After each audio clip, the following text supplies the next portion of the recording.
Do you feel completely overwhelmed on how to return to the paid workforce after your career break? I know I sure did.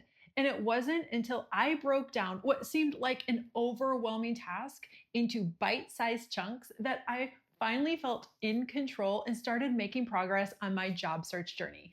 And today I'm going to share with you 10 micro tips that you can start doing today to have you go from feeling stuck to unstoppable. Number one is to find somebody who has gone before you. So often we feel as though we're the only ones who have ever been in the position that we're in, and we feel as though we have to reinvent the wheel. In reality, so many people have gone through what you are going through. Find just even one person who has returned to the paid workforce after their career break and talk to them. Ask how they did it, what obstacles they faced, and how they overcame them. And then use them as your guide through this process. Number two is to research returnship opportunities. So, a returnship is like a paid internship, but specifically for people who have taken a career break. And there are companies such as Allstate, Expedia, Fidelity, and Audible, so many that offer these returnship opportunities. And the beauty of them is that they are looking for people exactly like you, people who have stepped away from the paid workforce for a certain amount of time. And if you would like a starting point on where to even start, look at pathforward.org as well as irelaunch.com, and they have a ton of employers that they partner with, and you can go through and see what each of the returnship requirements are. And number three is reframing your mindset. Yes, mindset plays a huge role when you are looking to return to the paid workforce. And so often our mindsets aren't exactly in the right position.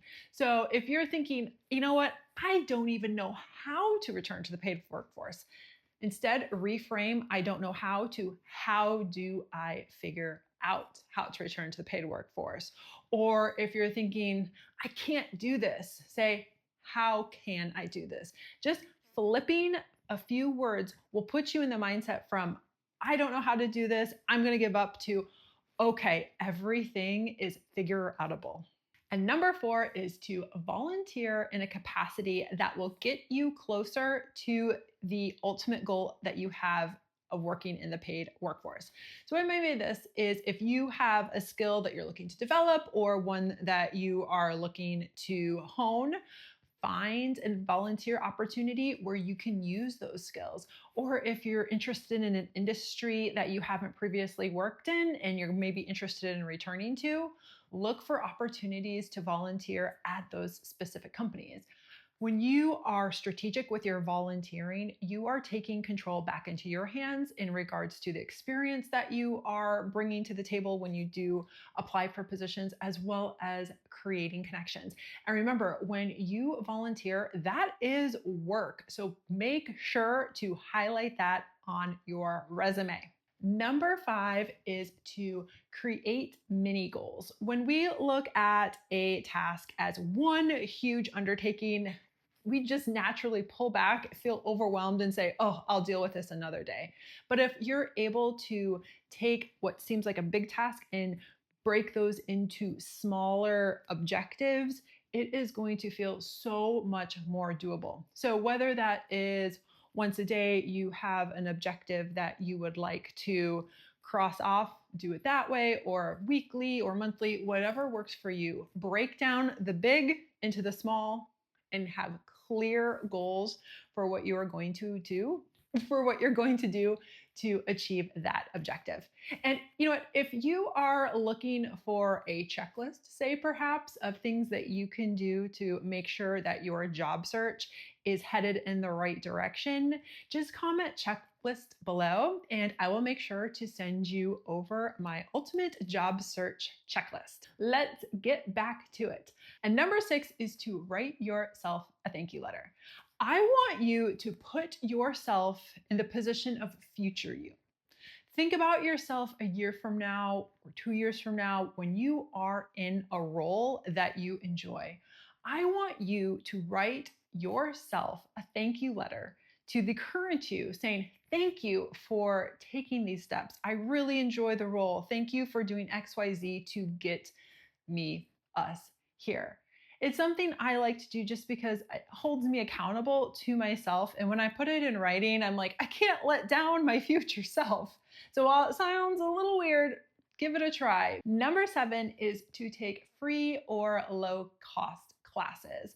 Now, you can find these at your local community college, your library, or even perhaps the city that you live in offers events through the year. This is a great way to make sure that your skills are up to date, as well as kind of give you a bit more insight into maybe things that have changed since you've been out of the workforce, or if you're looking to pivot to a different career, it gives you a better understanding of what is entailed with that. And even better is you are continuing to make connections. And I know I've said that a few times, but connections are gold when you are looking to return to the paid workforce.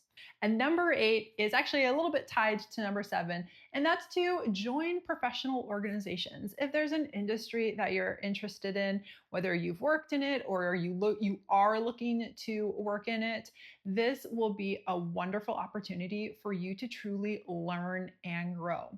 And it doesn't even necessarily need to be an organization focused on a specific industry. Of course, that's always great, but sometimes even just having like women-led panels on all things related to business, that would be a great opportunity as well. Or if it's, professionals under 30, that's a great resource as well. So find professional organizations that match the end goal that you have, so you are right there in the thick of it.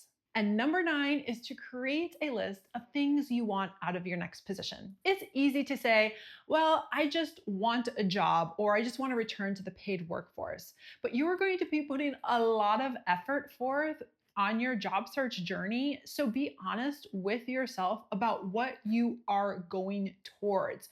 What will truly make you happy when you do return to work? And once you have that list, you can use it as a guide throughout your job search process. And number 10 is to listen to other people's stories. Yes, this is a little bit like number 1, but not exactly. Number 1 is you seek out somebody to sit down and talk with, while number 10 is to listen to podcasts or to YouTube, or even read other people's blogs so you can get input and advice from people from all walks of life. And some of my favorites are The Breakout, which features people who have completely altered their careers.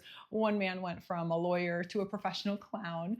There's Jay Shetty's On Purpose podcast, which is all about mental health, wellness, and there are specific HR career type of podcasts such as Career Contessa, which features people who have, come back from career breaks or navigating pivots or just have questions about the career space.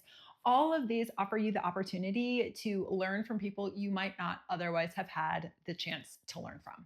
So there you go, 10 micro tips that you can actually start implementing today. And like I said before, if you would like a copy of my job search checklist to get you even more prepared for the job search ahead of you, then just comment checklist below. And if you would like to learn more about the one thing that most women don't talk about when returning to the paid workforce, make sure to check out my video here.